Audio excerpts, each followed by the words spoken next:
Pode ser, amados, tudo bem? Espero as pessoas estarem entrando aí para a gente dar início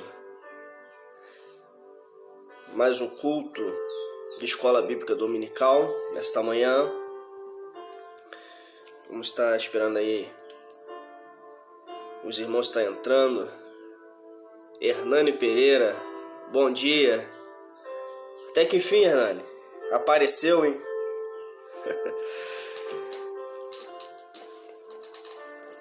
Graças seja dada ao nome do Senhor.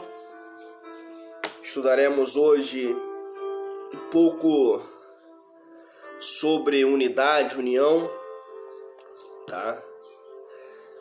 Nossa lição da nossa revista para dar início é a lição 8. As causas da desunião devem ser eliminadas. Ou seja, a desunião na igreja deve ser eliminada. A gente vai trabalhar um pouco sobre a união, um pouco sobre a união na igreja, dos irmãos. E acredito que vai ser bênção de Deus. Quer que eu faça um fundo musical? Né? Faz aí. Quero ver. Tá dando pra me ouvir bem aí? Tá dando pra ouvir bem? Como é que tá aí o som? Tá tranquilo?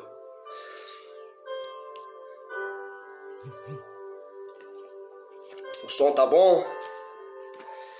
Bom, irmãos, então hoje nós iremos estudar a lição 8, que fala as causas da desunião devem ser eliminadas, tá bom? O texto bíblico que a gente vai tomar por base hoje está registrado no livro de Neemias, capítulo de número 5, versículo 1. Depois nós vamos ler do versículo 6 ao versículo de número 18. Então, nós vamos nesta manhã meditar, tá? Em cima do texto do livro de Neemias, que é o texto bíblico em classe, capítulo 5, o versículo 1. Depois nós vamos para o versículo 6 ao versículo de número 12, tá bom? Se os irmãos quiserem interagindo comigo aí, tiver alguma pergunta, se der para mim ir acompanhando aqui também as perguntas dos irmãos, a gente tenta responder na medida do possível, ok? Neemias capítulo 5, versículo 1 ao versículo de número 6 ao 12. E o texto e o tema da nossa aula hoje, para quem está entrando aí, é as causas da desunião devem ser eliminadas. Amém? Então vamos ler, né? Ler para a gente dar início o nosso estudo nesta manhã. Diz assim: Foi, porém, um grande clamor do povo e de suas mulheres contra os judeus, seus irmãos. Ouvindo eu, pois, o seu clamor e essas palavras, muito me enfadei e considerei comigo mesmo no meu coração, depois pelejei com os nobres e com os magistrados e disse-lhes: usura, tomais cada um de seus irmãos. E ajuntei contra eles um grande ajuntamento. E disse-lhes: nós resgatamos os judeus, nossos irmãos, que foram vendidos a gentes, segundo nossas posses, e vós outra vez vendereis vossos irmãos, ou vender-se-iam a nós? Então se calaram e não acharam que responder. Disse mais: não é bom o que fazeis. Porventura, não deveis andar no temor do nosso Deus, por causa do opróbrio dos gentios, os nossos inimigos? Também eu, meus irmãos e meus moços, a juro, lhes tenho dado dinheiro e trigo, deixemo-nos este ganho. Restituí-lhes hoje, vos peço, as suas terras, as suas vinhas e os seus olivais e as suas casas, como também o ceticismo do dinheiro, do trigo, do mosto e do azeite, que vos exigis deles. Então disseram: restituiremos e nada procuraremos deles. Faremos assim como dizes. Então chamei o sacerdote e eu fiz jurar que fariam conforme esta palavra. Querido, nós estamos dentro de um texto registrado no livro de Neemias. Para a gente compreender um pouco desta palavra, nesta manhã, Neemias, filho de Acalias,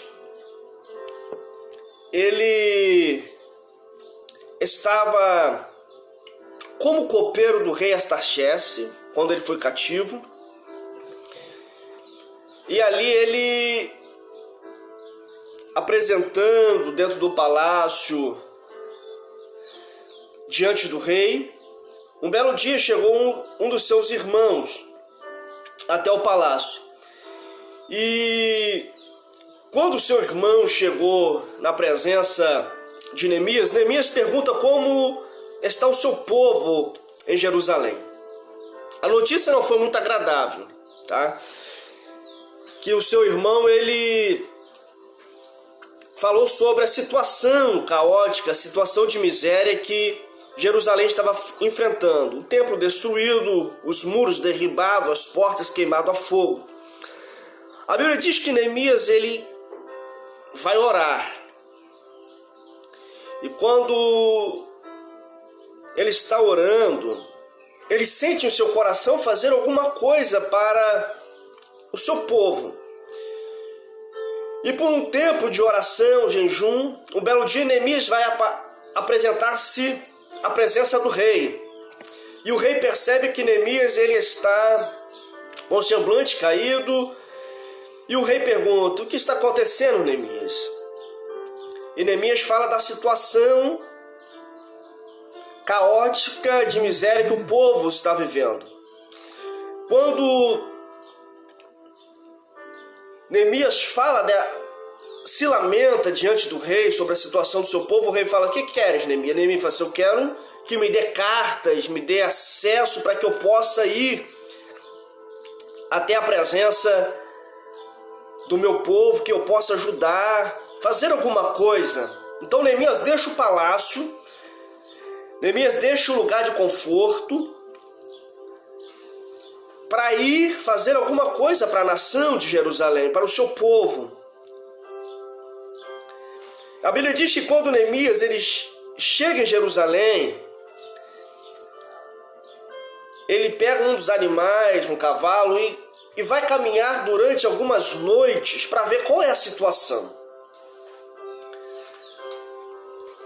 E ele vê que a situação realmente é uma situação triste, é uma situação de grande miséria.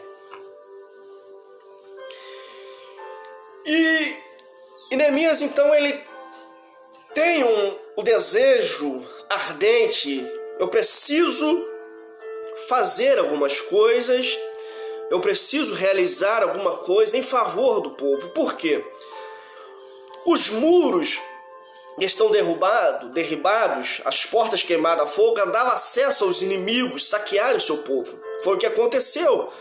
Uma cidade sem muro é uma cidade de livre acesso. Então agora Neemias, ele monta uma equipe para trabalhar em favor do povo, levantar os muros, colocar as portas no lugar. Nós vamos falar sobre a unidade, sobre a união que precisamos ter. E por que união, Alisson? Porque precisamos ter essa união Claro, é a base, a união vai ser a base de um avanço em uma jornada, de um avanço em um projeto. A base sempre vai ser a unidade, sempre vai ser a união.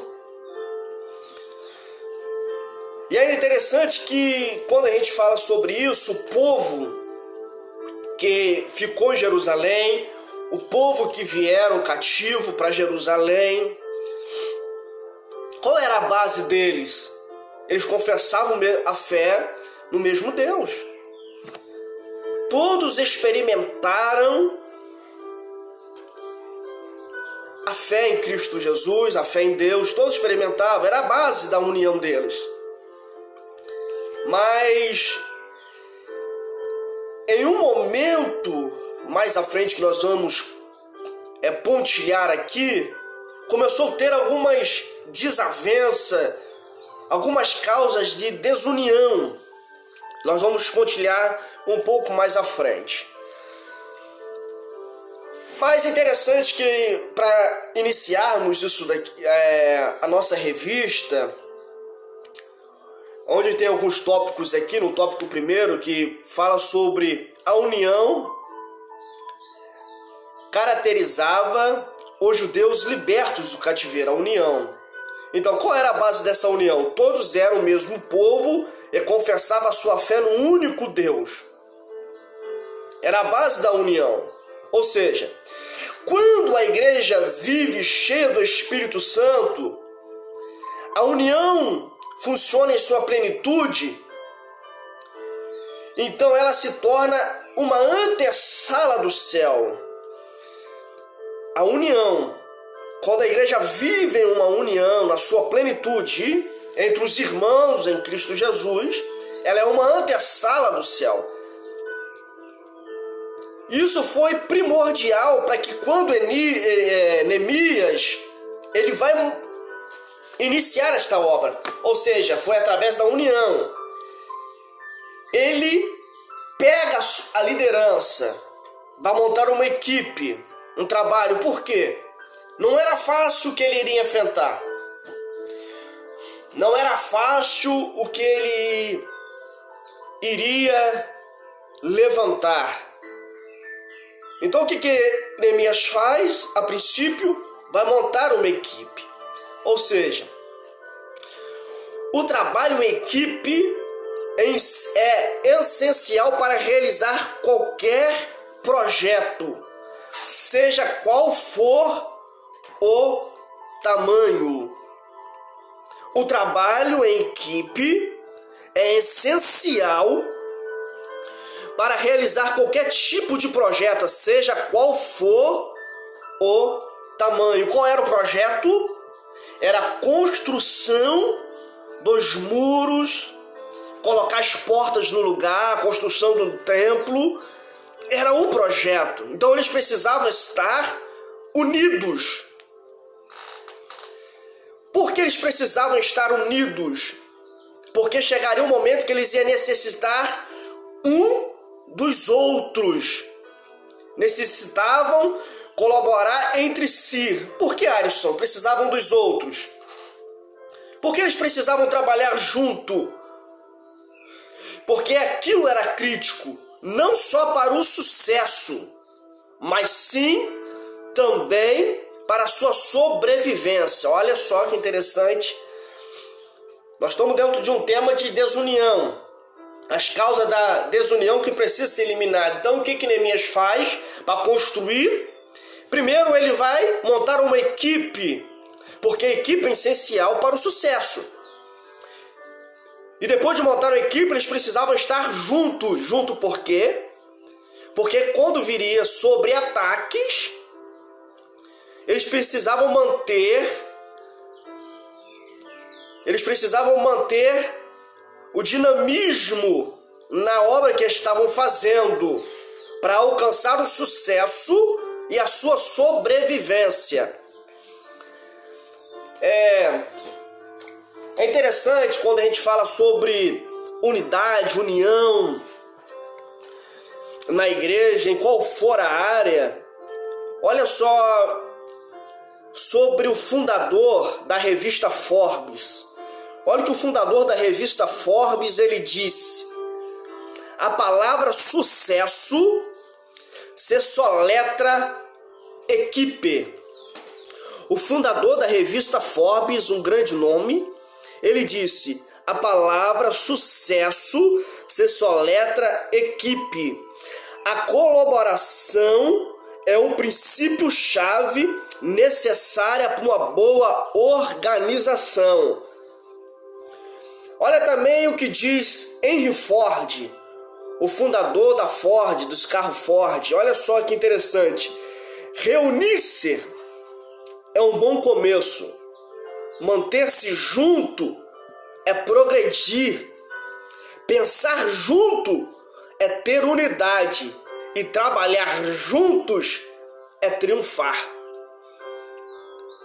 Olha só que interessante. Reunir-se é um bom começo. Manter-se juntos é progredir. Pensar juntos é ter unidade. E trabalhar juntos é triunfar. Ou seja, precisamos estar juntos, porque juntos alcançaremos coisas que sozinhos jamais conseguiríamos alcançar. Não sei se vocês já observaram quando passam algumas aves, elas estão em certos grupos, passando, voando, né, em certos grupos, 5, 6, 10.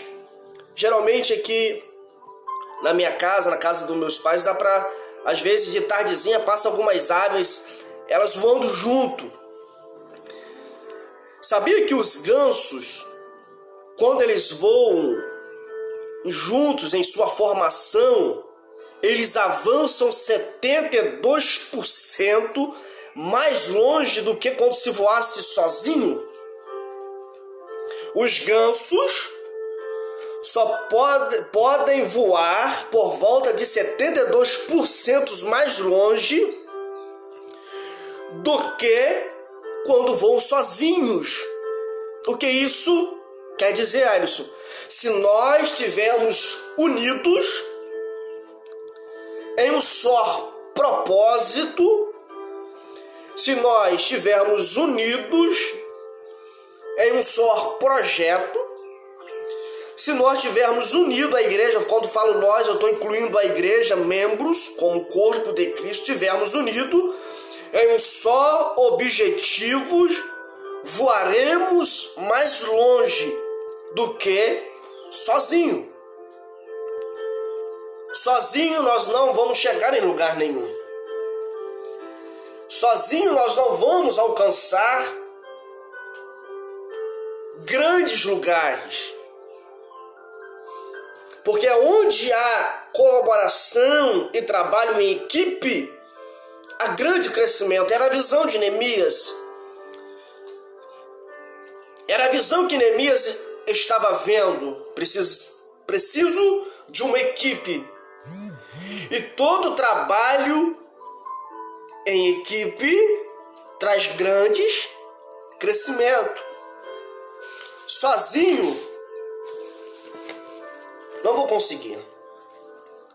Sozinho eu não vou chegar a lugar nenhum. E qual foi a iniciativa de Neemias? Isso aqui só para a gente introduzir aqui a mensagem, para depois a gente entrar nela aí e para a gente pontilhar algumas coisas interessantes. É interessante que Neemias, ele monta equipe, começa a trabalhar, mas chega um momento que ele precisa supervisionar outras equipes.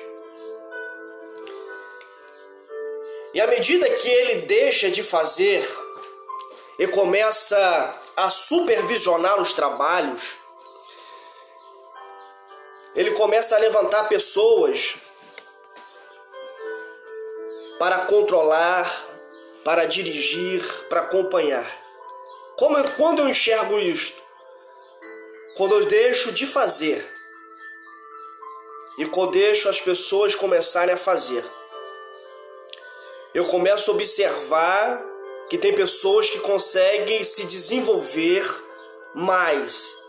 E essa pessoa que consegue desenvolver mais, eu começo a direcionar para algo maior. Então Neemias, ele tinha essa percepção. Ele deixou de participar da construção em si, colocando a mão. Agora ele é uma pessoa que está supervisionando a outras equipes. E conforme ele está supervisionando a outras equipes, ele começa a levantar líderes pequenos para supervisionar igual ele e acompanhar a obra. E conforme ele vai supervisionando, ele vai encontrando ali talentos, pessoas capazes de fazer o que ele estava fazendo. Então ele começa a administrar a construção. Ele começa a administrar a obra. Mas vamos lá por uma história bastante interessante, uma história bastante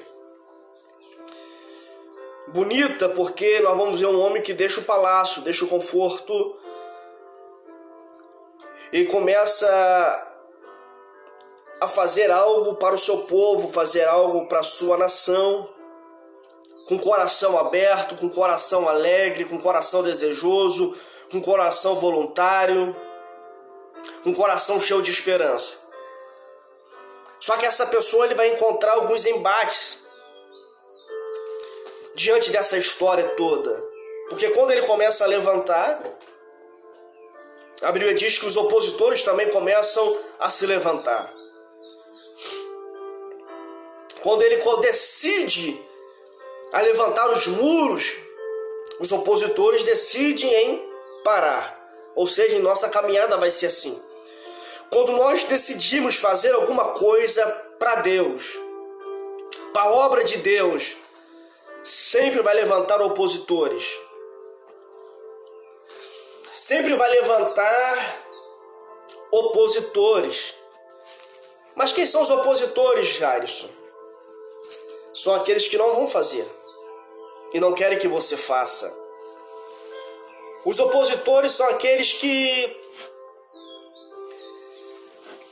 são aquelas pessoas que não têm prazer no seu crescimento, não têm prazer que aquilo que você coloque a mão venha a crescer. Então Neemias ele começa a ter esse conflito. Neemias começa a enfrentar ali no capítulo de número 6, você vai ver que Neemias começa a enfrentar esse conflito de oposição, Sanbalate, Tobias, Gesem, aonde tentando aplacar, parar a obra do Senhor, que estava sendo levantada pelas mãos de Neemias. Deus confiou a Neemias essa grande missão, esta grande obra. Só que o interessante é que os opositores eram externos até o presente momento. A oposição era interna. Mas houve uma grande dificuldade, por quê?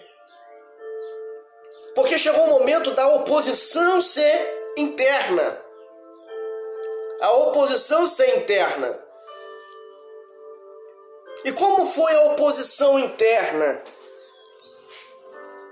Foi a prática da desunião. Foi a prática de injustiça feita entre os irmãos. Como se explica essa injustiça? Em primeiro lugar, era a falta de amor, a expressão da falta de amor. Você vai ver no livro de Neemias que os mais ricos, eles ficavam mais ricos por subjugar os pobres. A atitude deles, a atitude dura contra os seus irmãos. O que eles fizeram? Quando estava levantando os muros, quando os muros estavam sendo levantados, e começou a ter uma certa escassez no que diz respeito à alimentação, no que diz respeito ao cultivo, à agricultura. Então o alimento começou a ser escasso. Então, como os ricos tinham acesso à alimentação, eles começavam a trocar os alimentos pelas casas dos que eram pobres, que precisavam comer. Como eles não tinham casas mais para dar em troca, os ricos pegavam filhos e escravizavam, emprestavam dinheiro a juros altos. Estou falando isso entre irmãos. Estou falando isso entre o povo de Jerusalém. Estou falando isso sobre a nação de Jerusalém. Ou seja, a prática da desunião. Embora Neemias estava enfrentando opositores externos, agora Neemias como líder, ele enfrenta uma desunião entre os irmãos. A falta de amor, a falta de afeto, a falta de carinho, a falta de compreensão, compaixão. Ou seja, chegavam a estar atolados em dívidas que começavam a vender pessoas, membros da sua família, só para sobreviver. É como aquela viúva, não tinha como pagar as dívidas. Ela fala para o profeta: olha, eles vão pegar os meus filhos para servir de escravos, porque não tenho como pagar as dívidas. Só que aqui, Neemias, não é os opositores externos que estão cobrando juros, não eram os opositores externos que estão praticando a falta de amor, a dureza no coração. O que vem de fora, tranquilo, a gente espera tudo. Mas o que está acontecendo agora, dentro do contexto que Neemias está enfrentando, é a falta de amor para com o próximo. A falta de afeto para com o meu irmão que está do meu lado. Ou seja, os judeus mais ricos estavam explorando os judeus mais pobres em um tempo grande de crise, aproveitando-se do interfúgio dos pobres e gerando capital com ele. Judeus. E isso acontece na igreja, Alisson? Claro. Muitas das vezes a falta de compreensão, muitas das vezes a falta de amor, a falta de carinho, a falta de atenção, a desunião, que acontece na igreja, desunião, claro.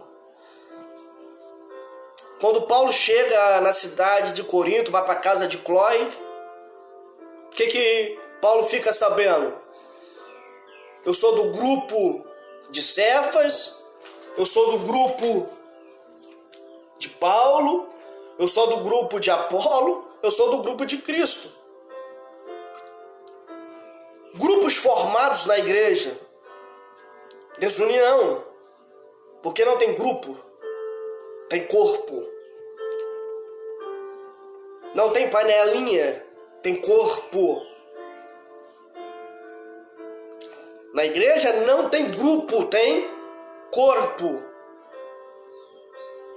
Aí Paulo vira e fala,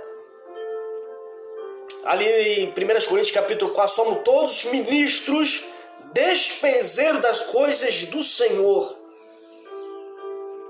Somos todos ministros.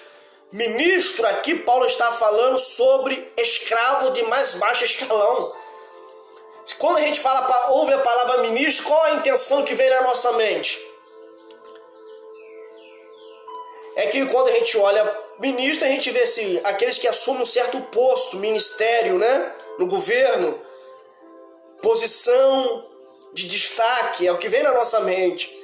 Mas dentro do original bíblico, quando Paulo repreende aqueles grupos dentro da igreja de Corinto, falando que todos somos ministros, Paulo estava dizendo, nós somos todos escravos de mais baixo escalão. Paulo estava dizendo que nós somos corpo, nós não somos grupos.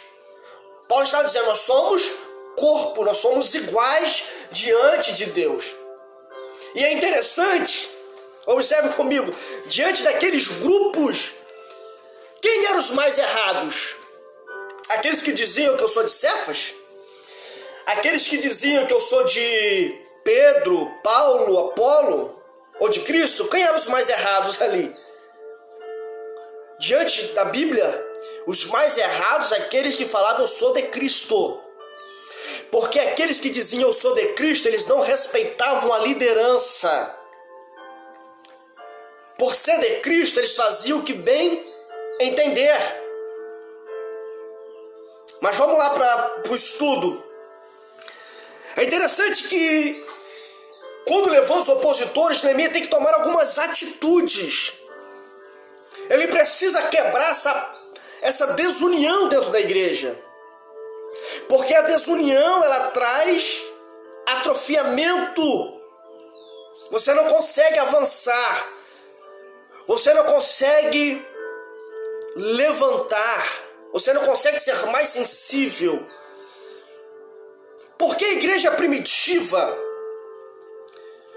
onde aconteceu um dos maiores crescimento avassalador naquele tempo, você vai ver nos 10 primeiros capítulos, você vai ver repetindo, tinha tudo em comum, tinha tudo em comum, acordo, estavam juntos, unidos. Você vai ver nos 10 primeiros capítulos, muitas vezes essa palavra se repetir, estavam juntos, tinha tudo em comum, vem na oração, na comunhão, no partir do pão.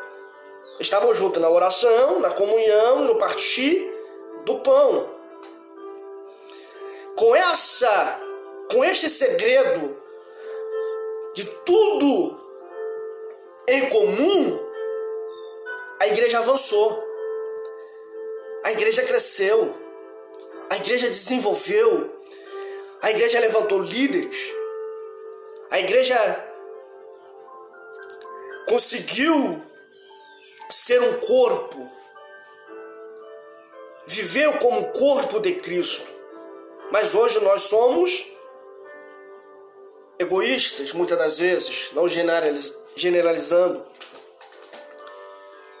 Mas foi o que estava acontecendo. É um líder, monta a equipe, vamos trabalhar, levanta os opositores.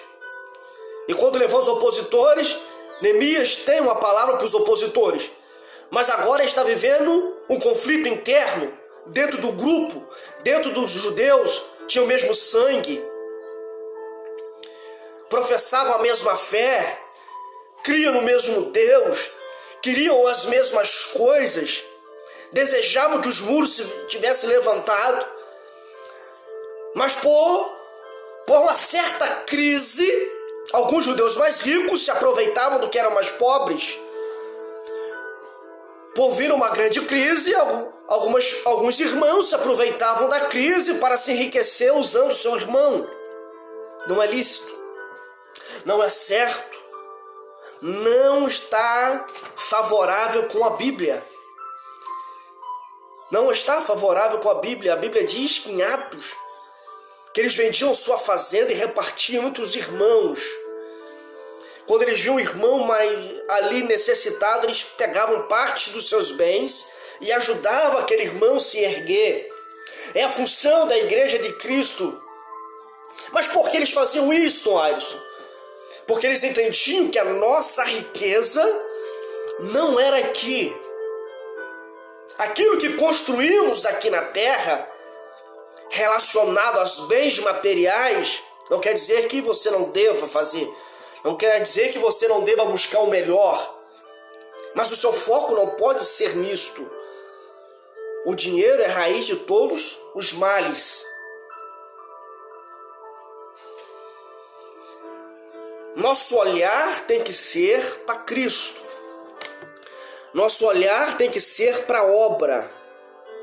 Nosso olhar tem que ser para o nosso irmão. Jesus mesmo disse na sua palavra: e conhecereis que são os meus discípulos. Olha só o que Jesus está dizendo. Sabereis, vão te conhecer se são realmente os meus discípulos quando amares uns aos outros. Eu não posso ser discípulo se eu não pratico amor. Eu não posso ser reconhecido como discípulo de Cristo se eu não pratico a unidade. Eu não posso ser reconhecido como discípulo de Cristo se eu não tenho a prática da compaixão. Paulo ele vai ser muito enfático nas suas palavras quando ele vai dizer: seja meus imitadores, como eu sou de Cristo. A nossa visão é olhar para Jesus. O nosso objetivo é praticar o que Jesus praticou. Jesus nunca praticou a falta de amor, de carinho, de afeto, que hoje a igreja, no século XXI, muitas das vezes pratica com o próximo, ministério contra ministério. Ministério briga com outro ministério porque o seu ministério venha crescer. Ministério tenta defamar outro ministério. Tá certo? É correto? Olha o que Deus ele vai sussurrar no ouvido do profeta Ezequiel. No ouvido do profeta Ezequiel: eu busquei dentre eles um homem que se colocasse na brecha e tampasse os muros. Aí o que Deus vai dizer? Busquei dentre eles um homem que tampasse, se colocasse na brecha e tampasse os muros. Mas a ninguém achei. Deus só queria um homem. Deus, quando ele vai buscar dentre eles um homem, Deus ele vai recorrer a três classes importantes de pessoas, três classes importantes de pessoas naquela época. Ele vai nas montanhas em busca dos profetas. O que ele encontra entre os profetas? Profetas que estão profetizando a seu bel prazer. Profetizam para obter riquezas. Profetizam para ter algum ganho através da sua profecia.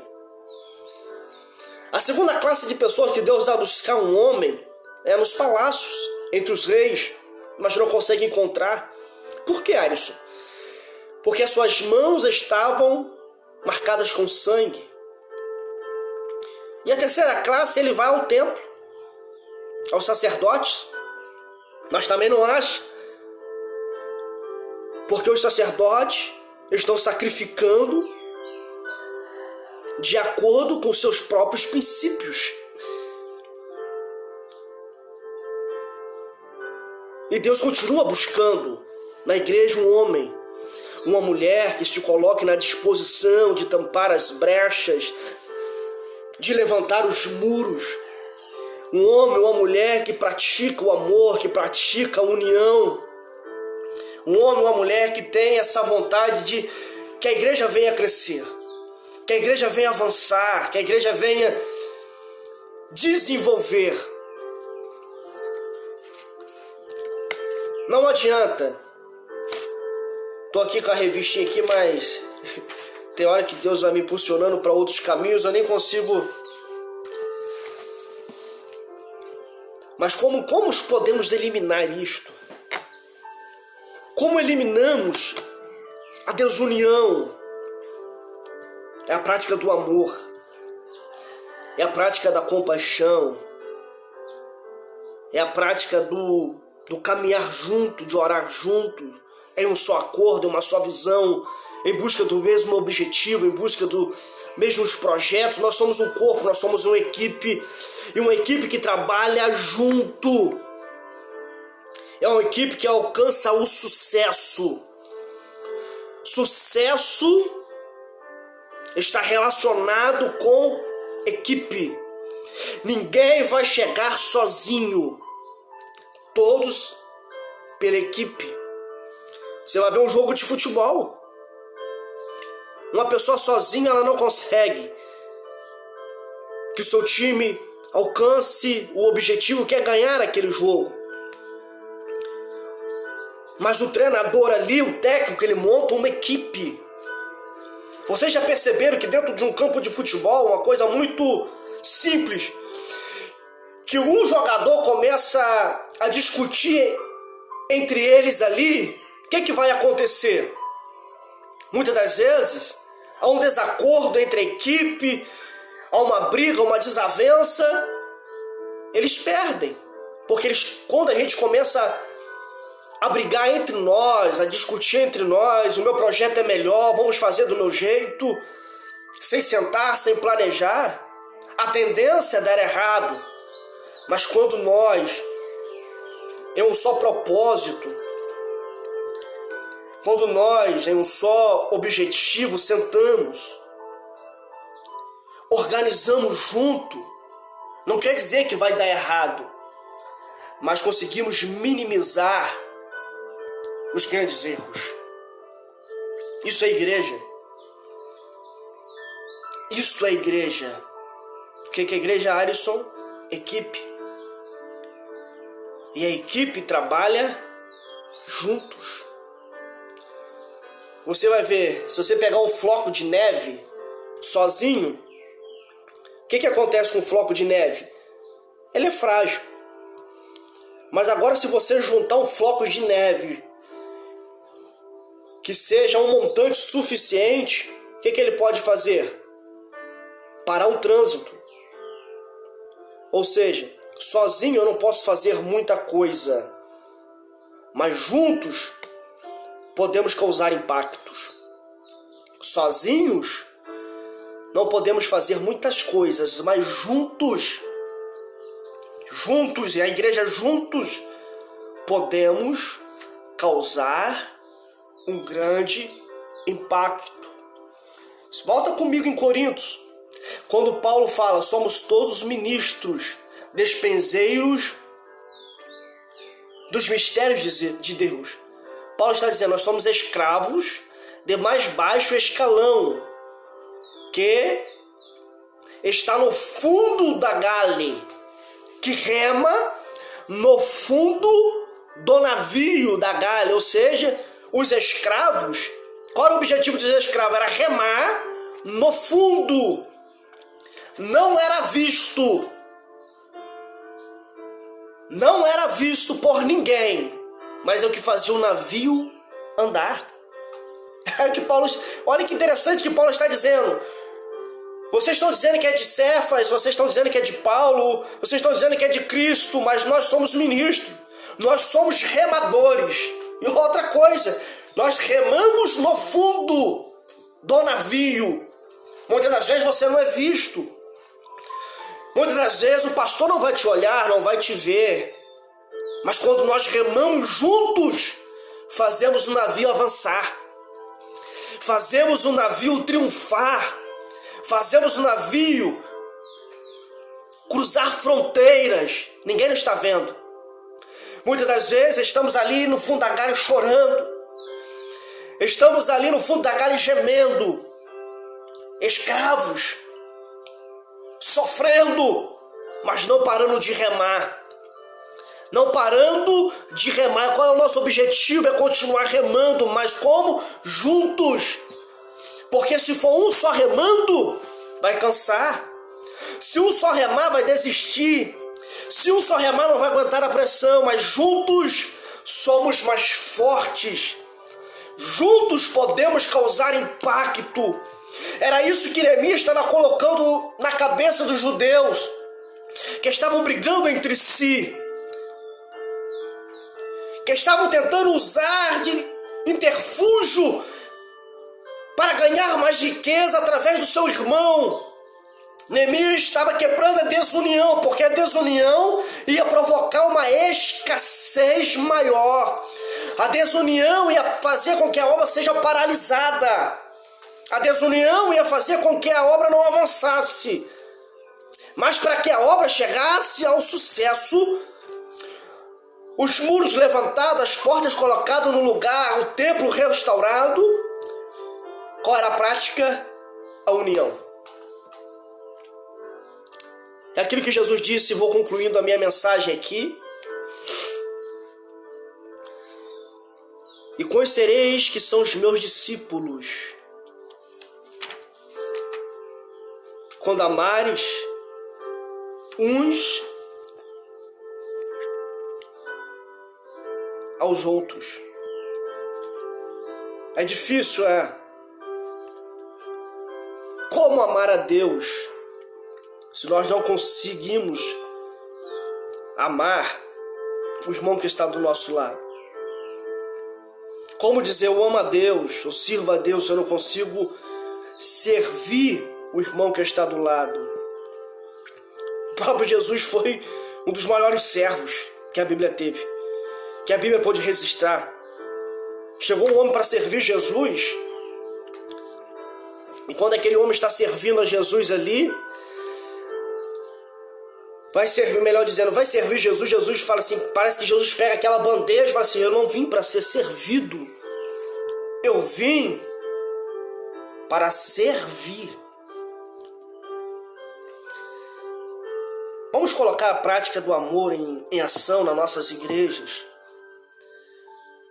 porque você precisa do seu irmão, eu preciso de você, você às vezes precisa de mim. Sozinho eu não vou chegar muito longe, mas juntos podemos cruzar fronteiras, juntos podemos chegar aonde muitos não acreditavam que ia chegar. Isto é igreja. Isto é igreja, é isto que Jesus ensinou. Jesus ele foi muito enfático, muito simples, muito objetivo. Neemias foi também muito enfático, muito simples e muito objetivos. E nós precisamos ser praticantes daquilo que Jesus falou. Sereis meus discípulos, e eles irão saber que são os meus discípulos quando os amardes uns aos outros. Quando o irmão sentar do seu lado, fala assim, meu irmão, te amo. Quando a irmã sentar do seu lado, ali na igreja, eu te amo. Olha com carinho, aperta a mão. Muitas das vezes acaba o culto, a gente vai entrando por dentro do nosso carro, vai vir embora, acabou o culto, vamos descansar. Não temos um prazer de, muitas das vezes, de cumprimentar o irmão do meu lado. Acontece muitas das vezes, sentou do meu lado, mas muitas das vezes eu não consigo cumprimentar, dar a paz do Senhor, como é que você está, estamos juntos, vamos orar, vamos pelejar junto, entrar nessa batalha junto, ajudar uns aos outros em oração, é na oração, é no partir do pão, estamos aí, mas muitas das vezes acaba o culto, saímos, entramos no nosso carro e vamos embora e não é por muitas palavras, mas às vezes um aperto de mão pode falar muitas vezes mais do que palavras pronunciadas. Às vezes um abraço pode falar muito mais. Às vezes a pessoa que está sentada do seu lado ali quer um aperto de mão. Às vezes uma pessoa que está do seu lado ali quer um abraço. Que a partir de hoje a gente vem ter a prática da unidade, da unicidade, do amor, da compaixão, da misericórdia. Isto é igreja, isto é corpo. Que a partir de hoje a gente não possa ser grupos formados, que existe nas igrejas, claro, de fato existiu no tempo passado, não vai existir hoje, mas que a partir de hoje a gente deixa de ser uma instituição formada por grupos e passamos a ser corpo, qual cabeça é Cristo. Que Deus possa abençoar a sua vida, que Deus possa abençoar a sua casa, que Deus possa abençoar a sua família. Foi o que Deus colocou no meu coração. Nós somos um corpo, nós somos